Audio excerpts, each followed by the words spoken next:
ఇప్పుడు రవికిరణ్ గారు కూడా చెప్తా ఉన్నారు, భారతీయ జనతా పార్టీ కేంద్ర ప్రభుత్వం పెద్ద ఎత్తున రాష్ట్రానికి వరాల జల్లు కురిపిస్తూ ఉంది. ఖచ్చితంగా రాష్ట్రాన్ని అభివృద్ధి దిశలో ముందుకు తీసుకువెళ్లేందుకు అయితే కంకణం కట్టుకున్నట్టు తెలుస్తూ ఉంది. ఒకవేళ 2027లో పోలవరం పూర్తి అవ్వకపోతే ఏం చేయాలండి?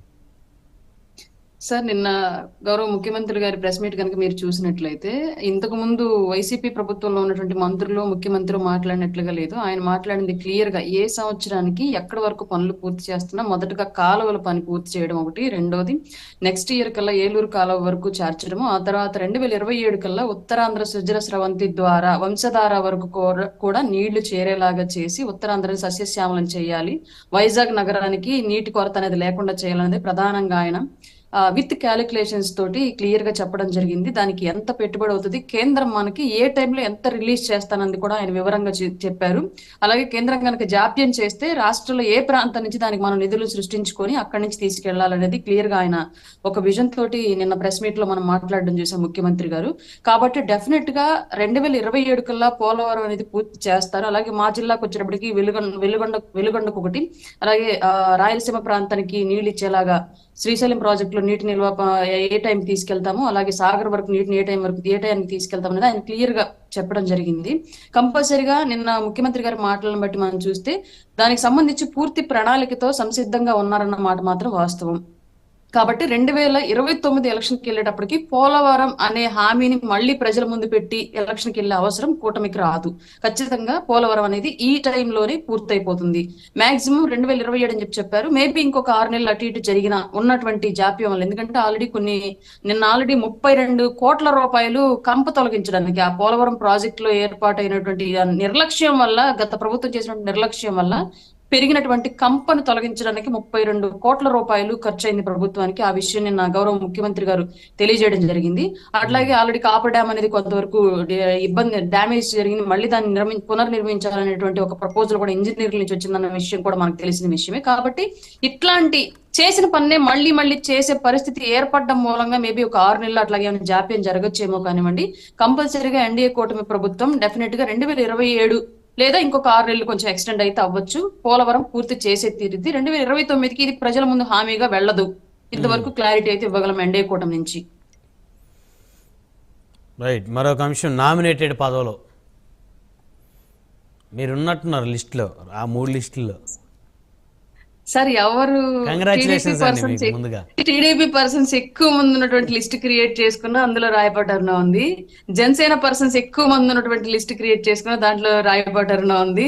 ఎక్కువ అంటే మీడియా ముందు ఫోకస్ అవ్వకుండా బ్యాక్ ఎండ్ లో ఉండి వర్క్ చేసిన వాళ్ళది ఒక లిస్ట్, ఏదో ఇంటెలిజెన్స్ రిపోర్ట్ అని చెప్పేసి ఒక లిస్ట్ తయారైంది, దాంట్లో కూడా రాయపడ్డారునా ఉంది సార్. బట్ నాకు మాత్రం ఇప్పటి వరకు ఎలాంటి సమాచారం లేదు. కర్త కర్మక్రియ నేనైతే కాదు, అది ఎందుకు సర్క్యులేట్ అవుతుందో కూడా తెలియదు. కానీ మొత్తం మీద ఇబ్బంది పడింది మాత్రం నేనేనండి ఇన్ని లిస్టుల మూలంగా. ఒక్క 25 మంది ఉన్న లిస్ట్ రిలీజ్ అయితే అందులో ఒక్క రాయపడ్డారన్న పేరును మాత్రమే రాష్ట్ర వ్యాప్తంగా తిప్పి పడేశారు. నాకేం ఒకటే ఫోన్లు, మెసేజ్లు, మామూలు సతాయింపుడు కాదు. అప్పుడు అసలు పోస్ట్ ఎవరిచ్చారు, ఎందుకు ఇచ్చారు, ఎవరు క్రియేట్ చేశారో కూడా తెలియని సిచ్యువేషన్ నాదైతే. నేను ఇప్పటికీ చెప్తున్నాను, పార్టీ అధిష్టానాల మధ్య మాత్రమే నామినేటెడ్ పోస్టులకు సంబంధించినటువంటి డిస్కషన్ ఉంది. అది సెకండ్ క్యాడర్ కూడా చేరలేదు. ఇంకా పార్టీ అధిష్టానం మధ్య పూర్తిగా సయ్యజ్ కుదరలేదు ఆ పోస్టులకు సంబంధించి అన్న విషయం నిన్న ముఖ్యమంత్రి గారి యొక్క ప్రెస్ మీట్ చూస్తే మనకు అర్థమైంది. ఇంకా అది కొలికి తేలేదు. ఇంకొక 20 రోజుల్లో ప్రకటించే ప్రయత్నం చేస్తామని చెప్పేసి అయితే క్లియర్ గా ఆయన చెప్పారు. ఇప్పటి వరకు వచ్చిన ప్రతి లిస్ట్ కూడా ఫేక్ లిస్టే.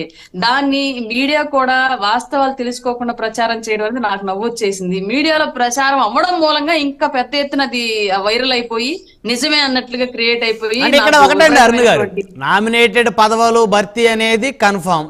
అందులో ఎవరికి ఇస్తారు, జనసేన, టీడీపీ, బీజేపీకి ఇస్తారు కానీ వైఎస్ఆర్సీపీకి ఎవరు కదా నామినేటెడ్ పోస్టు. సో కాబట్టి అందులో ఎవరైతే యాక్టివ్గా ఉన్నారో, యాక్టివ్గా ఫోకస్ అవుతా ఉన్నారో, సో వారి పేరుతో లిస్ట్ వస్తే పబ్లిక్ కూడా నమ్మేటువంటి పరిస్థితి. సో దాంట్లో మీడియా ప్రచారం చేసింది అనే దాంట్లో ఖచ్చితంగా చేస్తుంది. ఎందుకంటే మరి ఆ పదవులకు సంబంధించి రకరకాల లీకేజీలు వచ్చినప్పుడు క్వశ్చన్ మార్కులతోటి వీరు ఉండొచ్చేమో అనేటువంటి ఒక అభిప్రాయం వ్యక్తం చేస్తుంది.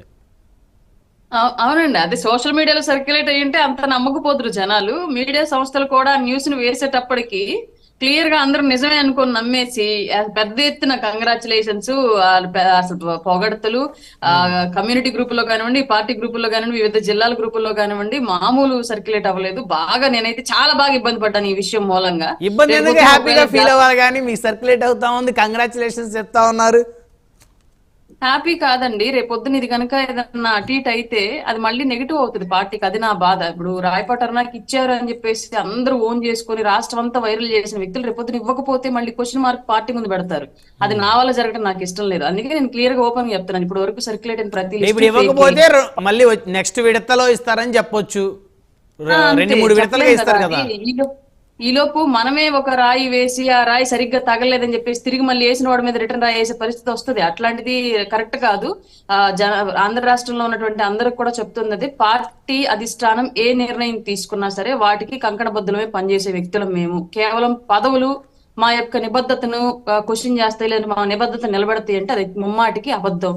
ఏది ఇచ్చినా ఇవ్వకపోయినా ఇదే ఇప్పటి వరకు ఎలా ముందుకెళ్ళామో అంతే స్థాయిలో ముందుకెళ్ళడానికి సిద్ధంగా చూద్దాం. ఒకవేళ రేపు పదవి ఇవ్వకపోతే అడుగుతారా, అడగకుండా ఉంటారో, ఎంతమంది అడుగుతారో అనేది ఆ రోజు తెలుస్తుందండి. ఈ రోజు చెప్తారు. నేనైతే అడగను సార్, క్లారిటీ ఇస్తున్నాను. అది రైట్. మళ్ళీ వస్తాను మేడం దగ్గరికి. మనతోటి చిన్నప్రెడ్డి గారు ఉన్నారు, ఏపీ నెట్ క్యాప్ మాజీ డైరెక్టర్, వైఎస్ఆర్ కాంగ్రెస్ పార్టీ నాయకులు. చిన్నప్రెడ్డి